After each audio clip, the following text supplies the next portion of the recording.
Academy of Motion Picture Arts and Science, fellow members of the motion picture industry, and honored guests. This is one of the happiest moments of my life, and I want to thank each one of you who had a part in selecting me for one of the awards. For your kindness, it has made me feel very, very humble. Clark Gable was called the King of Hollywood, but in 1939, he almost walked away from the biggest premiere of his life. He found out that the actress he called his best friend wasn't allowed inside. Georgia's segregation laws kept her out. The studio didn't fight it. Gable exploded. He threatened to skip the whole event. He had already demanded changes on set when he saw separate bathrooms for black cast members. But this time, she asked him not to fight. She told him to go. What happened between them that night changed everything that came after. The night of December 15, 1939, moved through Atlanta like a wave that nobody could stop. Lowe's Grand Theater stood at the center of it, glowing against the dark sky, while more than 3,000 people filled the seats inside, and nearly 300,000 crowded the streets outside. The city had spent days building this moment, and you could feel it in the parades, the receptions, the costume balls, and the way Mayor William B. Hartsfield kept saying the celebration would show the world what Atlanta could do. Massive Confederate flags hung over the entrance, and searchlights kept sweeping the sky like they were calling the whole country to look. Women fainted when Clark Gable stepped out of his car, and fans screamed as Vivien Leigh and Olivia de Havilland walked down the carpet. The red carpet frenzy lasted for hours because people couldn't bear to look away. It wasn't just a movie premiere, it was a national event. Newspapers covered every detail, and radio stations sent the sound of the cheers across America. Even the number behind the film added to the excitement. The production had cost $4.25 million, a record at the time, and Atlanta wanted the premiere to feel as grand as the film itself. Through all that glitter, the stars carried their own glow. Vivien Leigh walked in wearing a white gown with an ermine cape designed by Walter Plunkett, the same man who created Scarlett O'Hara's costumes. She carried a sequined bag that shimmered under the lights and wore a delicate veil that made people stop talking for a moment. Olivia de Havilland wore a silver lame dress that seemed to catch every camera flash, and soon that dress appeared in magazines across the country. Clark Gable went in a classic black tuxedo, calm and collected, as he stepped into the noise of the crowd. Their outfits became part of the legend of that night. Fashion writers analyzed every detail. Leigh was seated with Governor Rivers, while Gable sat nearby. And even after the event ended, their gowns kept traveling to exhibitions, becoming part of Hollywood history. Those gowns cost thousands, a small fortune in 1939, but their impact lasted far longer than the night itself. While the city celebrated, something darker moved beneath the glitter. David O. Selznick, the producer, had been welcomed by Atlanta's white elite, who insisted the South's customs be respected. That meant strict segregation. Black Atlantans were kept outside. Black cast members were barred. The premiere was a celebration of the White South, wrapped in Confederate flags. And Selznick followed the advice of local leaders who warned him that including black attendees would create unrest. He didn't like it, but he didn't fight it either. It became one of the most painful contradictions of the entire event. The film featured Hattie McDaniel, whose performance as Mammy would later win her an Oscar, yet she was not allowed to attend. The segregation hovered over every celebration, reminding everyone of the racial wall that ruled the South. Protests rose in the city and across the country. That decision became a permanent part of the film's legacy, something historians return to again and again when they talk about Hollywood's glamour and its blind spots. The erasure continued in small ways that carried heavy meaning. The souvenir program featured only the white cast members because Hattie McDaniel's photo was removed just days before printing. Selznick's staff claimed that including her picture would upset segregationists, and they didn't want controversy. It was a decision built on fear and prejudice, and it hurt deeply. Black Atlantans wrote letters begging for change. They reminded Selznick that the film's success came from everyone's work. Their letters were ignored. The program became a symbol of how easily the contributions of black artists could be brushed aside. McDaniel stayed home that night, she watched from afar as the film she helped carry was celebrated without her. Even so, her work behind the scenes spoke louder than the premiere's silence. During filming in 1939, Hattie McDaniel, then 44, worked for 74 days straight. She didn't just deliver lines. She shaped the character of Mammy with small eye rolls, pointed looks, and improvised remarks that director Selznick praised for adding depth and humanity. Cast members often went to her when they were tired or stressed because she carried a calm and warmth that lifted people around her. She became a quiet force on set, showing what talent could do even inside a role shaped by the limitations of its time.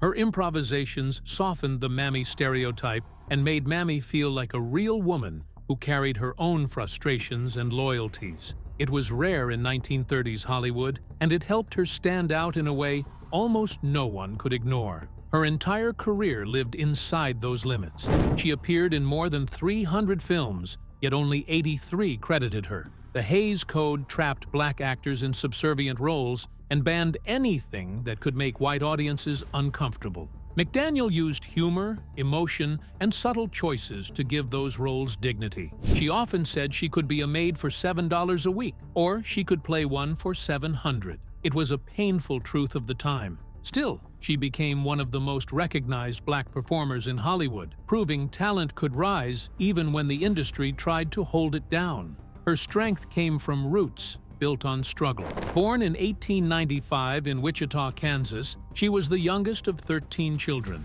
Her parents had been enslaved and her father fought in the Civil War. She grew up in a home shaped by music because her mother was a gospel singer, and that influence pushed her toward performing. When the Great Depression hit, she did whatever she could to survive. She worked as a maid. She cleaned restrooms. She sang in small clubs. She poured those experiences into her characters, giving them a grounded voice that audiences felt. With just $20 in her purse, she moved to Hollywood in 1931 and slowly became the actress studios called when they needed someone who could make a scene live. On the set of the film, she kept adding small touches to her performance. One day, she improvised the line, "I wants to stay here with Miss Ellen," a moment Selznick praised because it felt real in a way the script didn't capture. The cast and crew often called her Mammy off-camera, a sign of how fully she filled the role. These improvisations shaped the character enough to help her win the Oscar for Best Supporting Actress in 1940. Even at that ceremony, she was forced to sit at a segregated table in the back, another painful reminder of the time she lived in. Her exclusion from the premiere became even more striking when you look at her friendship with Clark Gable. They met in 1935 on the set of China Seas when she had an uncredited role. Gable was already called the King of Hollywood, yet he treated her as an equal. They shared lunches. They talked freely. He ignored the industry's unwritten rules that kept black actors and white stars apart. Their bond grew, and when he learned she would be barred from the Atlanta premiere, he exploded. He threatened to boycott the event. He even considered walking off the production. His outrage spread through the cast, and they stood with him. Behind the scenes, he had already pushed back against segregation. When he discovered separate toilets and dressing areas for black cast members on the set, he demanded they be removed. A background actor named Lenny Blewett had shown him the signs, and Gable refused to continue unless the studio changed it. For a moment, the signs came down, a rare victory in an industry that rarely bent. Even in that intensity, McDaniel asked Gable not to fight. She pulled him aside and told him not to make the moment about her. She wanted the film to shine because she knew how fragile her place in Hollywood was. She urged him to go. He listened, but he carried the anger with him. He later said the situation broke his heart. He could not change the world around them, but he stood by her in a way that few white stars dared to do at the time. She went on to win her Oscar, and he watched her rise with pride. Yet even then, the world reminded her of its limits. She accepted her award at a segregated table. Hollywood applauded her, but still kept her at arm's length. The contradictions made her victory bittersweet, and they shaped the legacy of her performance. Still, her work, her resilience, and the friendship she shared with Gable became lasting proof of how one person's humanity could challenge an entire system, even if the system didn't move as fast as it should have. Selznick spent the weeks before the Atlanta premiere trying to keep everything smooth, and that meant he listened far more to local fears than to his own sense of fairness. As the date of December 15, 1939 came closer, he and Kay Brown spoke with Atlanta's leaders about the racial politics surrounding the event. Those leaders warned that even placing Hattie McDaniel's photo in the official souvenir book could stir anger among white citizens. They believed that simply showing her face in print would be enough to set off unrest. Brown wrote a memo saying it was unfortunate, but still the wisest choice to leave McDaniel out. Hollywood folded itself into that decision and treated it as a necessary gesture. It wasn't just about removing her from the event. It was about erasing her from the public story of the night. Instead of honoring her historic achievement, the studio agreed to silence it to satisfy Jim Crow laws and the worries of a segregated city. Just a few days before the premiere, something unexpected happened. Selznick received a letter from Robert Willis, a student from one of Atlanta's black colleges. Willis invited the Hollywood group to visit the black side of the city, hoping to open a small window of connection during a moment filled with exclusion. The gesture touched Selznick. He thought about adding McDaniel's picture back into the souvenir program as a quiet way of acknowledging her. For a moment, it felt possible. But Atlanta officials blocked the idea as soon as it surfaced. They insisted that any sign of McDaniel would cause protests and unravel the event. The program went to print without her, and she was not allowed to attend the premiere at all. That small spark of hope died quickly, swallowed again by the demands of segregation. The premiere chose nostalgia over fairness. It chose silence over recognition. Loew's Grand Theater didn't even have segregated seating inside. Yet that didn't matter because Georgia law barred black people from attending white theaters in the first place. Even if the management wanted to welcome black attendees, they were not legally allowed to do so. That meant the premiere was a whites-only event from the moment plans were written.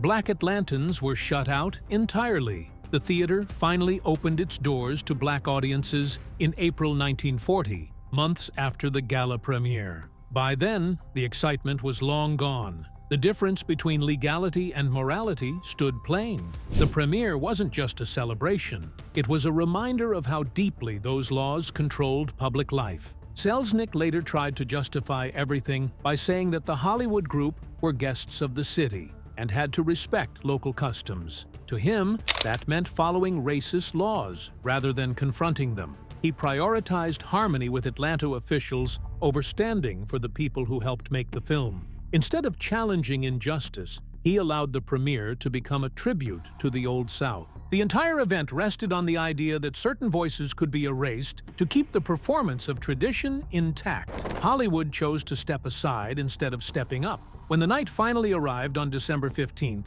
Atlanta turned the premiere into a massive spectacle. Around 300,000 white Atlantans filled the streets to celebrate. The stars drove through cheering crowds. The press captured every glittering moment. Yet all of this unfolded while black Atlantans stayed outside the cordoned-off world, unable to participate in any way. They would not see the movie until April 1940, when it opened at the segregated Walton Theater. That delay told its own story. Black residents were left with second-hand reports and newsreels while the city bathed itself in celebration. The separation was physical and emotional, turning the event into a symbol of the racial divide at the heart of the city. Students at Morehouse and Spelman were among the few who pushed back. They knew exactly what the film represented.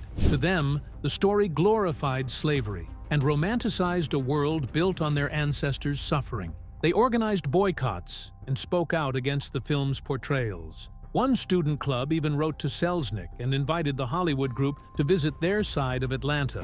Their attempt was ignored. Still, their actions revealed something powerful. Even in the late 1930s, young black activists were already building the foundations of resistance. They weren't afraid to question a film everyone else was calling a masterpiece. Their voices carried forward, hinting at the movement that would rise in the decades ahead. Hattie McDaniel, who played Prissy, faced one of the most painful exclusions of all. She was not allowed to attend the Atlanta premiere because of Georgia's segregation laws. She had helped shape the film, and her performance had earned her national attention. Yet she could not sit beside her castmates. She wasn't even allowed inside the venue. Instead, she listened to the excitement from a distance, hearing the celebration through the radio while others walked red carpets. Clark Gable was so upset that he considered skipping the event altogether, but McDaniel convinced him to go, knowing the political climate made change impossible that night. Her absence stood as a sharp reminder that success did not protect black actors from humiliation. The NAACP had already condemned the movie, calling it plantation myth propaganda and warning that it might set race relations back 50 years. They argued that the film twisted history, softening the cruelty of slavery and presenting black characters as loyal and content. Their criticism reached far beyond the story on screen. It was about the power of film to shape public belief. They worried the movie would reinforce racist attitudes and make the struggle for civil rights even harder. Their warning proved true, as the film became a cultural giant while the concerns of black Americans were pushed aside.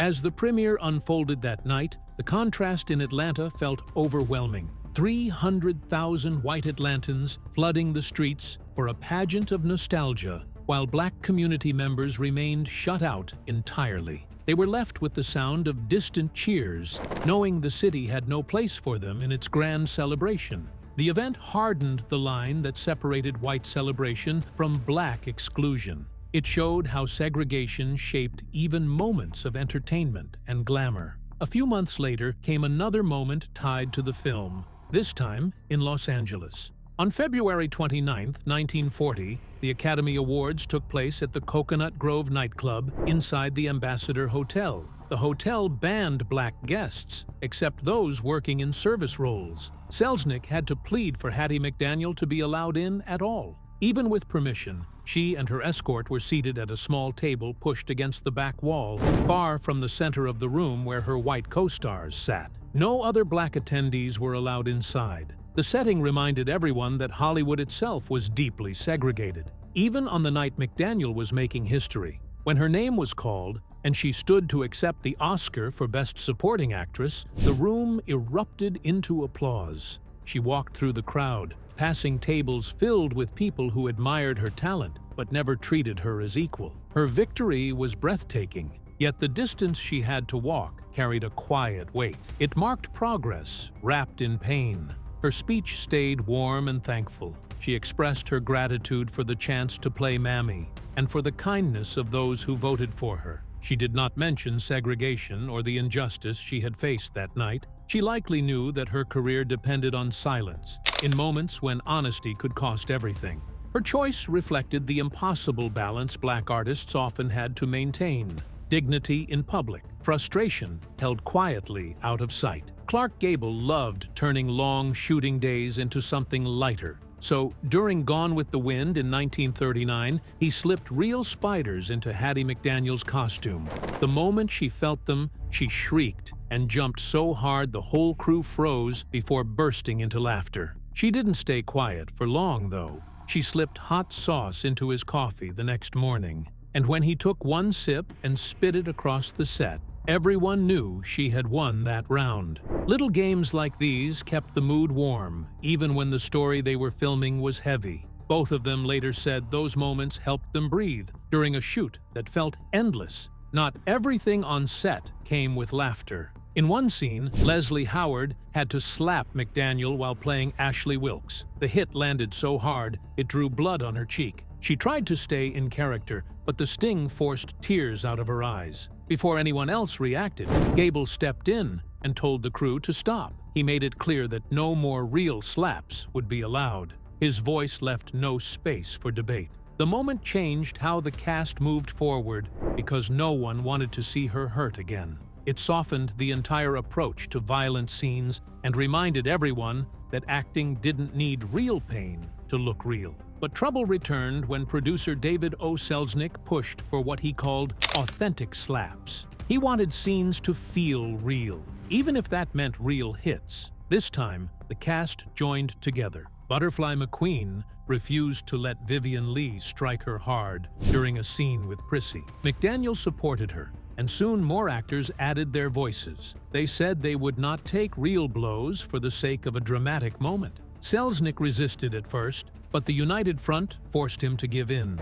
The scenes were reshot with softer touches, and the decision echoed through the entire shoot because it showed that courage could change even the strict studio system. Behind the big moments, McDaniel became someone people relied on. Vivien Leigh needed help with the Southern dialect since she was British and unfamiliar with the rhythm of the accent. McDaniel coached her with patience, guiding every sound until it felt natural. She also stepped in when tension rose on set, easing conflicts and reminding people that respect mattered. Her calm way of steering hard conversations made the atmosphere more bearable, even when the film's themes carried pressure of their own. Her quiet leadership shaped the production more than many noticed at the time.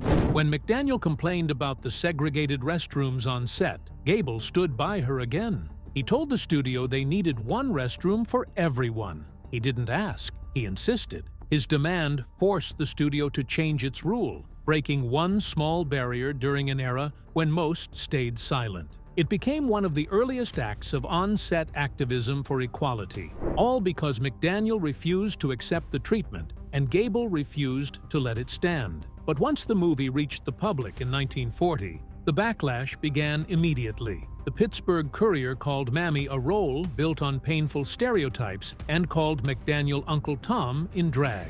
Many black leaders felt the film distorted slavery, making it look soft and loyal instead of brutal and violent. The NAACP condemned it as dangerous and launched a nationwide boycott. Churches, black newspapers, and local groups told their communities to stay away from the film. Their fear was simple. They believed that millions watching a false version of slavery could slow down the fight for equality. Their protest did not stop the film from becoming a box office giant, but it made a lasting mark by showing Hollywood that the black community would speak up. Walter White of the NAACP was torn. Privately, he praised McDaniel and understood the importance of her historic Oscar. Publicly, he condemned the film and the character she played because he knew the damage such portrayals could cause. His private admiration and public disapproval became a symbol of how complicated the moment was.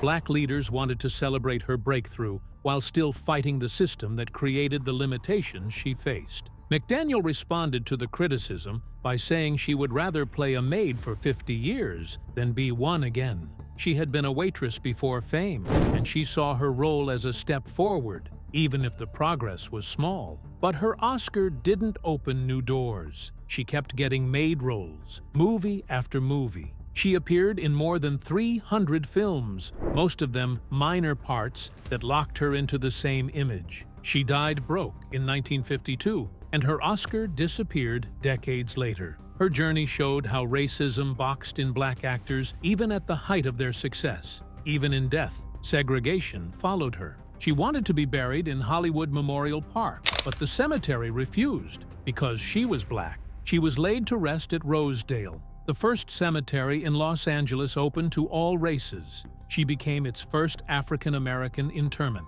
In 1999, the new owners of Hollywood Forever Cemetery offered to move her, but her family declined. Instead, they placed a memorial there that today draws countless visitors. The rejection in 1952 still stands as a chilling reminder of the boundaries she faced. Her Oscar carried a story of its own.